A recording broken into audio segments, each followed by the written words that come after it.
क्योंकि सास भी कही बहू थी कि आने वाले एपिसोड में आप देखेंगे कि तुलसी नोना को बोलती है कि सॉरी, इन लोगों ने बहुत ही गंदा मजाक किया, मैंने तो इसके कान भी खींचे थे। हेमंत बोलता है मैं अभी फिर से सॉरी बोल देता हूँ ना।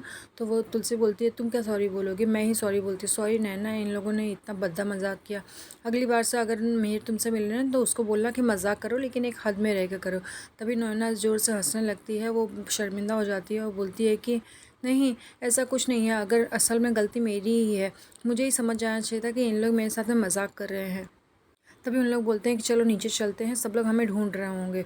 केक कटिंग का टाइम होता है, लोग आते हैं, वहाँ पे जमा होते हैं रिंग सेरेमनी के लिए, सब आगे बढ़ते हैं, दोनों एक दूसरे को रिंग पहनाते हैं। लेकिन मेहर के दिमाग में अभी भी वही सारी बातें चलती रहती है, किस तरह से उसने नोना को आई लव यू बोलती है, इसने ऐसा कैसे कर दिया।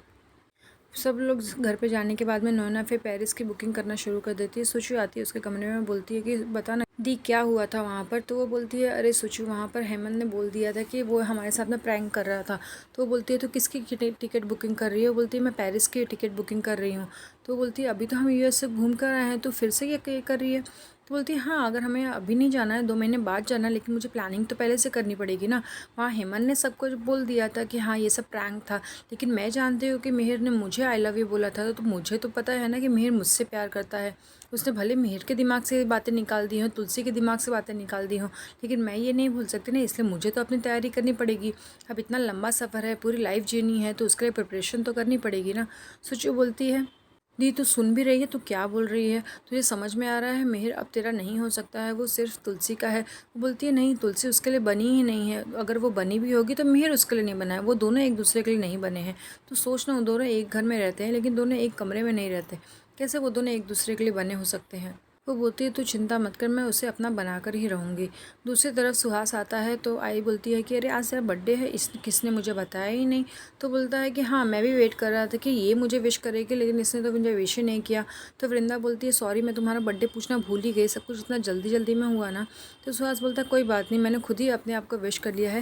लेकिन फिर वो ताई से बोलता है कि क्या मैं इसको बाहर घुमाने के लिए लेके जा सकता हूँ अपना बर्थडे मनाने के लिए। तो उसका भाई बोलता है कि नहीं, अभी तो 5 दिन में तुम्हारी शादी है ना, तुम क्यों लेके जाना चाहते हो उसके बाहर। तो तभी ताई बोलती है अरे क्या हुआ, दोनों हस्बैंड वाइफ है, देर रात में आएंगे तो भी क्या हुआ, उसका हस्बैंड तो साथ में है। तो वो वृंदा को ले जाने के लिए तैयार हो जाती है। दूसरी तरफ बाहर जाते हुए तुलसी जब गिरने वाली है तो मेहर उसको संभाल लेता है। मेहर बोलता है अरे तुम्हें देख कर चलना चाहिए ना। तभी तुलसी का लिपस्टिक का दाग मेहर के कपड़ों पे आ जाता है।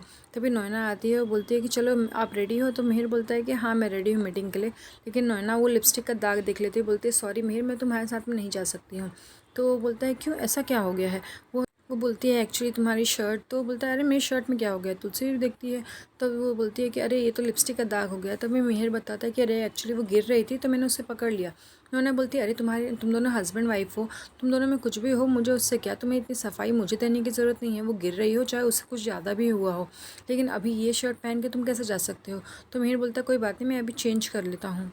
दूसरी तरफ अंगद मिताली को लेकर एक रेस्टोरेंट में जाता है तो मिताली खाना ऑर्डर करती है, लेकिन तभी वहाँ पर सुहास आ जाता है। अंगद ये देखकर हैरान हो जाता है कि सुहास यहाँ क्या कर रहा है। तभी वो कुछ रिसेप्शन से लेकर अपने पॉकेट में रखता है। तभी वहाँ पर वृंदा भी आ जाती है और अंगद ये देखकर हैरान होता है कि वृंदा भी इसके साथ में है। तभी सुहास वृंदा को लेकर एक कमरे में जाता है और वहाँ पर बोलता है आज मेरा बर्थडे है ना, देख मैंने कितने अच्छे से तैयारी की है। वृंदा बोलती है तुमने तो कहा था हम घूमने जाएंगे और खाना खाएंगे। तो बोलता है हाँ, हम घूम कर ही तो आए और खाना भी खा लेंगे, तो चिंता मत कर। तू देख ले मुझे बर्थडे सेलिब्रेट करना कितना अच्छा लगता है, नेक्स्ट टाइम से तू मेरे लिए ऐसे ही करेगी। और आज मेरा बर्थडे है, पहले मैं अपना मुँह तो मीठा कर लूँ। ये देखकर वृंदा हैरान हो जाती है कि वो किस तरह से बिहेव कर रहा है।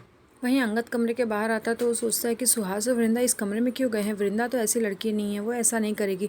लगता है सुहास से कुछ गड़बड़ करने वाला है।